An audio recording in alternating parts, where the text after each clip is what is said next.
Cerita ini diperlihatkan di tengah kekacauan medan perang yang membara.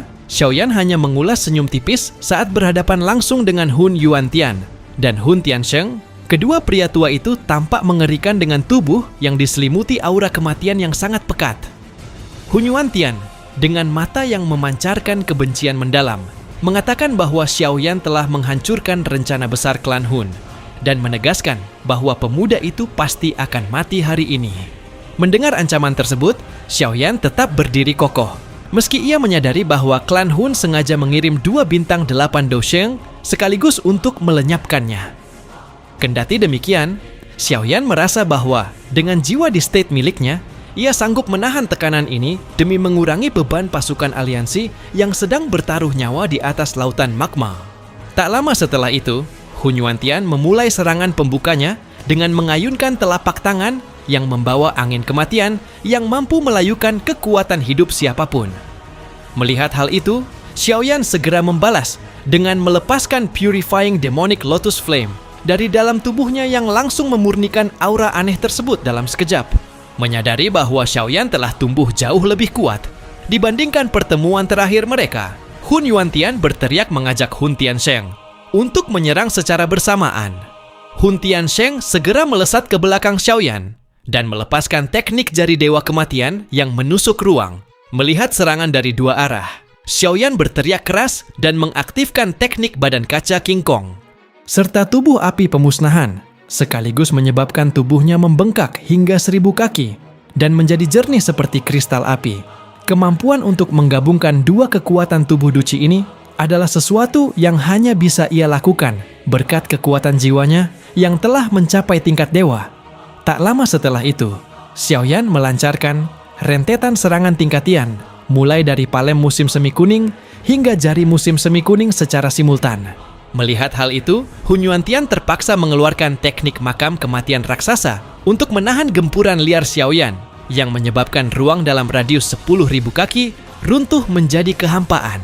Di sisi lain, Hun Tiansheng mencoba memanfaatkan celah dengan menghantamkan pilar batu hitam raksasa ke arah Xiaoyan. Benturan keras itu menghasilkan suara dentuman memekakan telinga yang menyebabkan keduanya terlempar mundur dengan napas yang memburu. Hun Tiansheng mengakui dengan nada rendah bahwa tidak heran Xiaoyan mampu merebut harta klan mereka sebelumnya.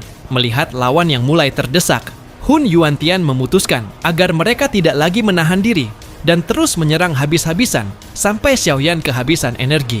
Melihat peluang yang tepat, Xiaoyan tiba-tiba melambaikan tangannya dan mengeluarkan gerbang keheningan maut yang selama ini ia simpan.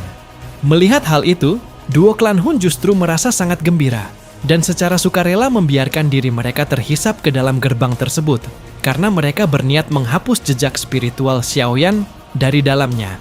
Namun, tak lama setelah mereka masuk, wajah mereka berubah pucat saat menemukan bahwa bagian dalam gerbang tersebut telah dipenuhi oleh lautan api merah muda yang mengerikan. Melihat hal itu, mereka mencoba melarikan diri. Tetapi Xiaoyan dengan sigap memblokir pintu keluar menggunakan tubuh raksasanya. Kendati mereka berusaha menerobos, Xiaoyan melepaskan gelombang sonik spiritual, kemarahan ilahi musim semi kuning, sebanyak 3 kali berturut-turut yang langsung mengguncang jiwa kedua tetua tersebut hingga pusing bukan kepalang. Xiaoyan tertawa dingin dan mengatakan bahwa karena mereka sudah masuk, mereka bisa melupakan keinginan untuk keluar hidup-hidup. Tak lama setelah itu, Xiaoyan menciptakan 10 teratai api pemusnahan dan melemparkannya ke dalam ruang terbatas tersebut. Melihat kumpulan kekuatan penghancur itu, duo klan Hun mencoba melakukan upaya terakhir untuk menyerbuk keluar. Namun, segalanya sudah terlambat. Xiaoyan dengan tegas memilih untuk meledakkan seluruh teratai api tersebut bersamaan dengan penghancuran batu spiritual inti dari gerbang keheningan maut itu sendiri. Melihat gerbang yang ia bangun selama ratusan tahun hancur begitu saja, Hun Yuantian merasakan sakit hati yang luar biasa. Namun, sedetik kemudian, kekuatan destruktif yang tak terlukiskan melahap tubuh mereka berdua. Xiaoyan kemudian segera mundur menjauh dari ledakan kabut hitam tersebut seraya menyeka keringat dingin di dahinya, yakin bahwa serangan itu akan membuat kedua musuhnya terluka sangat parah. Melihat hal itu, perhatian Xiaoyan mendadak teralihkan ke arah lautan magma di bawahnya. yang mulai menunjukkan fenomena ganjil. Sebuah pusaran raksasa yang sangat besar mulai terbentuk seolah-olah ada sesuatu yang luar biasa agung yang akan segera naik ke permukaan. Melihat pemandangan tersebut, mata Xiaoyan menjadi sedingin es saat ia menyadari bahwa rumah dewa kuno yang legendaris akhirnya akan benar-benar menampakkan diri di hadapan seluruh dunia. Gelombang raksasa yang tak terbayangkan tiba-tiba terbentuk di tengah lautan magma yang luas, menciptakan sebuah pusaran air api setinggi 10.000 kaki yang perlahan-lahan menelan seluruh permukaan cairan merah tersebut. Dari pusat pusaran yang berputar liar itu, sebuah fluktuasi misterius berdesir ke segala arah, membawa tekanan kuno yang belum pernah dirasakan oleh siapapun di era ini. Melihat hal itu, Xiaoyan menjadi sangat waspada. Ia sama sekali tidak lupa bahwa di kedalaman kegelapan sana terdapat makhluk misterius yang menjaga istana dewa kuno. Ia menyadari sepenuhnya bahwa jika entitas raksasa itu muncul ke permukaan, pertempuran antara aliansi dan klan Hun ini akan mengalami perubahan drastis yang sangat sulit diprediksi. Tak lama setelah itu, ruang di belakang Xiaoyan bergetar hebat dan memunculkan sosok Hun Tianzhen yang tampak sangat mengenaskan dengan aura kematian yang hampir padam total. Xiaoyan terkejut melihat musuhnya masih mampu bertahan hidup setelah dihantam ledakan belasan teratai api dan penghancuran gerbang keheningan maut. Namun ia segera menyadari bahwa Hun Tianzhen hanya tersisa napas terakhir sambil menyeret tubuh Hun Yuantian yang sudah dingin tak bernyawa.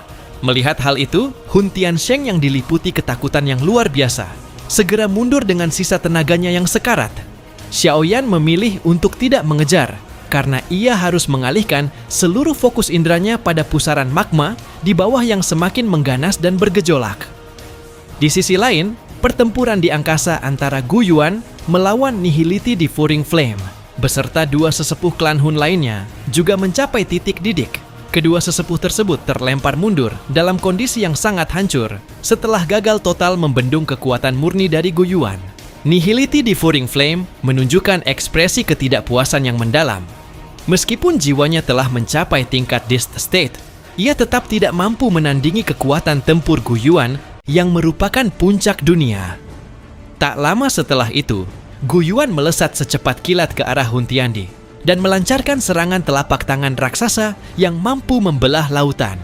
Namun, Hun Tiandi berhasil menahan serangan itu sambil tertawa liar mengatakan bahwa segala payah Gu Yuan sudah terlambat karena rumah dewa kuno akan segera menampakkan kemegahannya. Melihat hal itu, pusaran magma di bawah mereka tiba-tiba membesar 10 kali lipat secara instan dan menyemburkan pilar api raksasa setinggi 10.000 kaki yang menelan banyak prajurit dari kedua belah pihak secara membabi buta hingga mereka lenyap menjadi abu. Hun Tiandi tampak sangat gembira saat merasakan Touche Ancient God Jade di genggamannya menjadi sangat panas dan bercahaya terang. Sebuah pertanda bahwa gerbang yang terkunci telah merespon kuncinya. Akhirnya sebuah pintu batu kuno raksasa yang sangat agung perlahan-lahan naik dari dasar magma menuju angkasa luas. Aura kuno yang sunyi dan hampa segera memenuhi seluruh dunia, menciptakan keheningan mutlak di mana ahli sekuat Gu Yuan dan Hun Tiandi sekalipun merasakan getaran teror yang nyata jauh di dalam lubuk hati mereka. Melihat 3 kata kuno bertuliskan rumah dewa kuno di pintu batu tersebut, Hun Tiandi tertawa liar dengan suara yang membahana, layaknya guntur yang membelah langit. Ia bergumam penuh emosi bahwa ia akhirnya menemukan tujuan yang ia kejar mati-matian selama ribuan tahun. Gu Yuan yang berdiri terpanah menyadari bahwa tekanan agung tersebut adalah milik seorang Doudi asli. Sesuatu yang sangat suci, namun menakutkan bagi para fana. Di sisi lain, Xiaoyan yang mengamati dari kejauhan merasakan tekanan spiritual yang semakin luar biasa berat saat ia mencoba mendekati pintu batu tersebut. Namun ia terus bertanya-tanya, mengapa makhluk penjaga misterius yang ia temui di bawah sana belum juga menampakkan wujudnya di tengah kekacauan ini. Tak lama setelah itu, Hun Tiandi mengangkat giok kunonya tinggi-tinggi untuk memicu mekanisme pembukaan gerbang yang telah tersegel selama 10.000 tahun. Melihat hal itu, Gu Yuan segera bergerak agresif untuk merebut giok tersebut. Namun, Hun Tiandi dengan lincah menghindar kejauhan. Gu Yuan menegaskan bahwa membuka mansion legendaris ini tidak akan semudah yang dibayangkan, dan ia terus menempel ketat Hun Tiandi untuk merusak konsentrasinya. Di sisi lain, Xiaoyan yang terus memantau setiap riak kecil di permukaan magma, tiba-tiba merasakan firasat buruk yang sangat mencekam. Melihat pergerakan cairan magma yang meledak secara tidak wajar, ia berteriak dengan suara yang sangat keras, memperingatkan seluruh pasukan aliansi untuk segera terbang menjauh dari lautan magma secepat mungkin. Melihat hal itu, gelombang magma setinggi ratusan ribu kaki tiba-tiba meledak ke arah langit. Dengan kekuatan yang sanggup meruntuhkan gunung, diikuti oleh raungan dahsyat yang mengguncang bumi hingga retak. Sebuah aura ganas yang setara dengan kekuatan puncak Gu Yuan. Makhluk misterius yang sangat besar itu tertawa dengan suara yang sangat menggelegar, menyatakan dengan penuh keangkuhan bahwa akhirnya ia bisa melihat cahaya langit kembali setelah sekian lama terkurung dalam penjara kegelapan abadi yang menyiksa. Lautan magma merah cerah ketika melahap dunia di bawahnya mengubah seluruh wilayah Black Corner menjadi tungku raksasa dengan suhu ekstrim yang sanggup melelehkan logam dalam sekejap. Melihat gelombang magma setinggi 100.000 kaki itu menyapu daratan layaknya air bak api, kedua pasukan besar terpaksa mundur dengan tergesa-gesa dalam kepanikan yang luar biasa. Gu Yuan dan Hun Tiandi pun menghentikan pertarungan mereka sejenak menatap tajam ke kedalaman lautan api, di mana mereka merasakan kehadiran sesosok makhluk yang sangat menakutkan, yang auranya bahkan membuat para petinggi klan kuno merasa terancam. Tak lama setelah itu, air terjun magma yang semula naik ke angkasa jatuh kembali ke permukaan, dan muncullah kepala raksasa dengan aura ganas yang menatap seluruh orang di langit dengan pandangan penuh kejutan. Makhluk misterius itu bergumam dengan suara yang menggetarkan jiwa bahwa ia tidak menyangka ada seseorang di zaman ini yang berhasil memperoleh Toshe Ancient God Jade dan memanggil rumah dewa kuno dari tempat terkutuk itu. Melihat hal itu, Gu Yuan mencoba bersikap sopan dengan menangkupkan tangan dan memperkenalkan diri sebagai kepala klan Gu, yang segera disusul oleh Hun Tiandi dengan nada yang sangat hormat guna mencari muka. Namun mendengar nama klan Gu dan klan Hun, makhluk itu justru tertawa mengejek dengan suara yang memekakkan telinga. Ia mengatakan bahwa puluhan ribu tahun lalu, kedua faksi tersebut hanyalah faksi kecil yang sama sekali tidak dianggap besar di matanya. Sebuah pengakuan yang membuat Gu Yuan dan Hun Tiandi terperangah menyadari betapa tuanya makhluk di hadapan mereka. Tak lama setelah itu, makhluk tersebut bertanya dengan nada penuh selidik mengenai siapa yang telah berjasa memanggil mansion ini, karena ia merasa berutang budi kepada orang tersebut. Hun Tiandi yang merasa mendapat angin segar, segera melangkah maju dan mengklaim dengan bangga bahwa dirinya lah pemegang giok kuno tersebut. Makhluk itu kemudian mengecilkan tubuh raksasanya dalam kilatan cahaya ungu dan berubah wujud menjadi pria paruh baya berambut ungu keemasan dengan mata yang memancarkan tekanan luar biasa, yang mengatakan bahwa ia menerima bantuan Hun Tiandi dan akan membalas budi tersebut di masa depan. Namun untuk saat ini, ia memiliki urusan pribadi yang jauh lebih mendesak untuk diselesaikan. Tiba-tiba pandangan pria misterius itu terkunci tajam pada Xiaoyan dengan ekspresi sedingin es yang mematikan. Melihat hal itu, Xiaoyan segera bersiaga penuh dengan keringat dingin mengucur, dan benar saja pria tersebut langsung menyerang dengan cakar emas raksasa yang merobek ruang secara instan. Pria misterius itu menegaskan dengan suara penuh amarah bahwa ia akan melawan siapapun yang berani ikut campur, karena ia mendeteksi bau darah anaknya yang unik pada tubuh Xiaoyan. Ia menuduh Xiaoyan telah melahap dan memurnikan kekuatan garis keturunan-keturunannya, bahkan mungkin telah membunuh anaknya tersebut. Hun Tiandi tertawa puas melihat aliansi dalam kesulitan besar. Sementara Gu Yuan yang murka segera memerintahkan seluruh pasukan untuk melindungi Xiaoyan demi keselamatan menantunya. Kendati demikian, kekuatan pria misterius itu berada di level yang mustahil untuk dibayangkan. Ia mengeluarkan raungan gelombang sonik yang begitu dahsyat hingga menyebabkan langit bergetar hebat. Lei Ying dan pasukan aliansi lainnya yang mencoba merangsek maju langsung terpental jauh dengan tubuh berlumuran darah hanya oleh satu teriakan tersebut. Di sisi lain, Cailin yang berubah wujud menjadi ular penelan langit 9 warna, dan Shun Er mencoba melancarkan serangan kombinasi api emas. Namun pria tersebut menghancurkan serangan mereka hanya dengan satu pukulan ringan yang sangat santai. Melihat ruang di sekitarnya telah disegal secara total dan tidak ada celah untuk melarikan diri, Xiaoyan mengambil keputusan gila yang paling ekstrim. Ia mulai membengkakkan tubuh fisiknya dan berencana meledakkan dirinya sendiri agar jiwanya bisa meloloskan diri dari cengkaman maut. Melihat tindakan nekat itu, wajah Shun Er menjadi pucat pasi dan ia berteriak histeris mencoba menghentikan Xiaoyan. Namun, tepat sebelum tubuh Xiaoyan hancur berkeping-keping, segel naga di punggung tangannya tiba-tiba mengeluarkan kilau emas yang sangat cemerlang. Suara cemas Ziyan terdengar menggemak dari dalam segel tersebut, melarang Xiaoyan melakukan tindakan merusak diri yang sia-sia. Tak lama setelah itu, ruang di depan Xiaoyan terbelah secara paksa, dan Ziyan muncul dalam wujud naga emas raksasa yang langsung melilit tubuh Xiaoyan guna menekankan stabilitas energinya.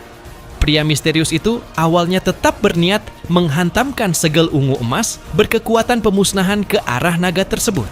Namun serangannya mendadak terhenti secara tiba-tiba di udara.